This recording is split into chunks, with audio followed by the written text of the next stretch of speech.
Здравствуйте, дорогие любители вязания! Связался у меня вот такой незатейливый комплект.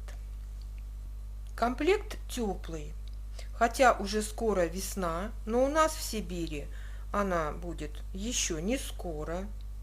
И не везде цветут подснежники, как в Крыму, допустим, и вообще на югах.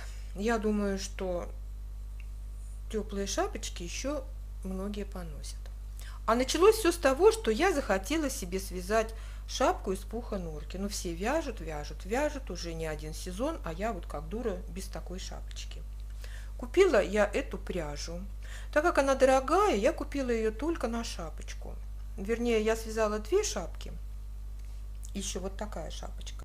Но расскажу я про эту шапочку, потому что она более сложная. Вязать ее вот с узором более сложная. И чтобы уже был полностью комплект, я купила подходящий по цвету, более подходящий не нашла, вот такую пряжу Ализе и связала шарф и варежки. Ну вот, начнем с шапочки. Пух норки. Конечно, никакой норки здесь нет и в помине, мы все это понимаем. Обычный кролик, даже там не столь его много. Я поджигала ниточку, чуть-чуть пахнет паленым пухом. И остальное все синтетика. Шапка связана простой лицевой гладью. Шапочка двойная.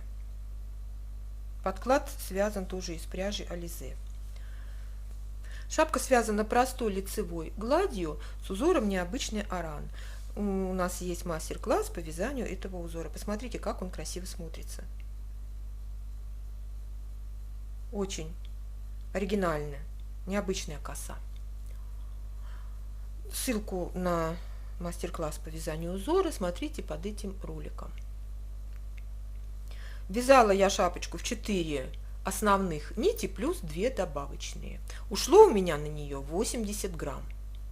Вязала я ее круговыми спицами номер 4. Давайте я кратко расскажу процесс вязания. На бросовую нить я набрала 89 петель.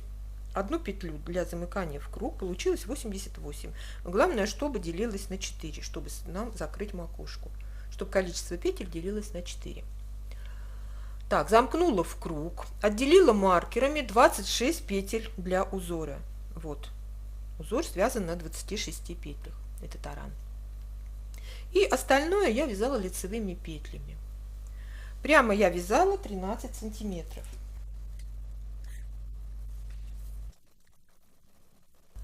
Затем полностью перешла на лицевые петли. Еще провязала один круговой ряд. Разделила петли на 4 части. Отделила эти части маркерами и макушку закрывала следующим образом. В каждом втором ряду перед маркером провязывала 2 петли вместе с наклоном влево. Затем перекидывала маркер, провязывала лицевую петлю и 2 петли вместе с наклоном вправо. Все, вяжем прямо до следующего, не довязывая 2 петли до следующего маркера. Снова 2 петли вместе с наклоном влево, перекидываем маркер, вяжем лицевую петлю, 2 петли вместе с наклоном вправо. Так я делала убавки 4 раза, это в каждом втором ряду. И в процессе вязания уже перешла на носочные спицы, чтобы петли уменьшаются, чтобы было удобнее вязать. Вот так я вязала, пока на спицах не осталось по 3 петли, то есть 12 петель всего осталось. Ну, соответственно, отрезать нить, собрать их на нитку. И все, спрятали ниточку на изнанку и переходим к подкладу. Подклад у меня фиксированный.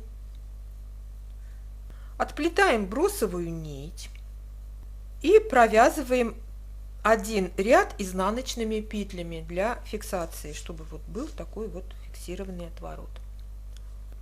Затем провязала 2 ряда еще пряжи из пуха норки, чтобы у меня подклад не был виден. Все-таки пряжа отличается немножко по цвету. И далее Пряжей ангора в 2 нити я вязала подклад точно так же, ну, простыми лицевыми петлями, конечно, но точно так же вот я провязала и точно так же закрыла макушку. Все, шапочка готова. Мне очень нравится. Да, получилось у меня вот так вот. Вместе с подкладом у меня получилось 42 сантиметра. Шапку стирала в обычной воде комнатной температуры. Долго сохнет эта пряжа. Она у меня сохла 2 дня в расправленном виде. И вот это пух норки долго сохнет. Я уже положила поближе к батарее. Ничего страшного, ничего не село. В общем, я даже думаю, можно и в теплой воде стирать. Я побоялась, что сядет. Нет, не садится. Да, еще хочу сказать, сыплется в процессе вязания. У меня вся футболка была в этой пряже. Но в процессе носки я не могу ничего сказать, потому что она у меня только сверху. Если связать еще шарф из такой пряжи, то я думаю, что вещи, которые на вас будут надеты, они все-таки будут в этом пуху. Ну, как бы немножко лезет, но вот даже видно.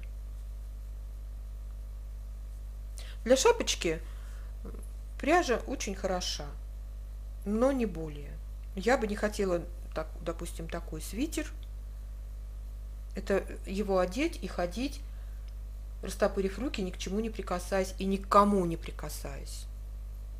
У меня подруга в молодости связала себе свитер из козьего пуха, но почему-то он так лез, просто ужасный. Он такой был длинный, этот пух, свитер был прекрасный, но из-за этого свитера они разругались с молодым человеком. Он не мог ее обнять, он не мог с ней быть рядом, потому что он был весь в этом пуху. Так, все, посмеялись. Давайте я расскажу про варежки. Варежки вязала с анатомическим пальцем. Я не буду про них много рассказывать. У нас есть мастер-класс по вязанию варежек с анатомическим пальцем. И смотрите ссылку на это видео. Очень понятно, все пошагово, все попетельно. Моя соседка мне говорит: Вера, я связала уже 3 пары варежек по твоему мастер-классу. Очень-очень довольна.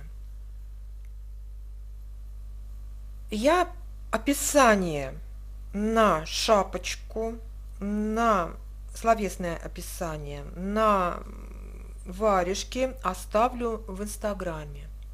А сейчас, ну, нету смысла вот говорить, не показывая, что где прибавить, где убавить.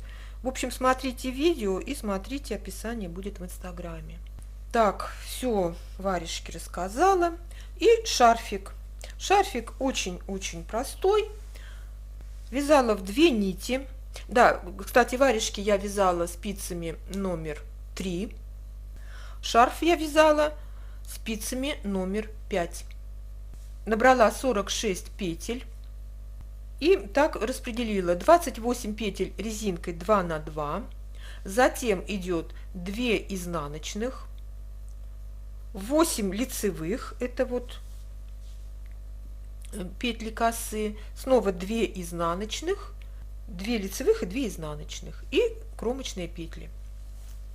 Все вязала прямо, вывязывая такую же косичку, как на варежках. Она получилась больше, потому что спицы толще. Кстати, схемы на аран на шапке, косичку с варежек и шарфа, смотрите.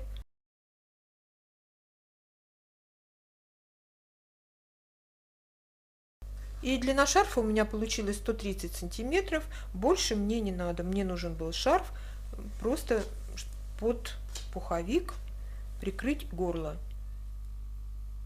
Вот и все. Рассказала, как могла. Буду рада, если кому-то пригодится. Ставьте лайки, если вам понравилось. И не забудьте пригласить к нам своих друзей. У нас самые красивые узоры для вязания. Я желаю вам здоровья, удачи, позитива и ровных легких петелек. Пока-пока.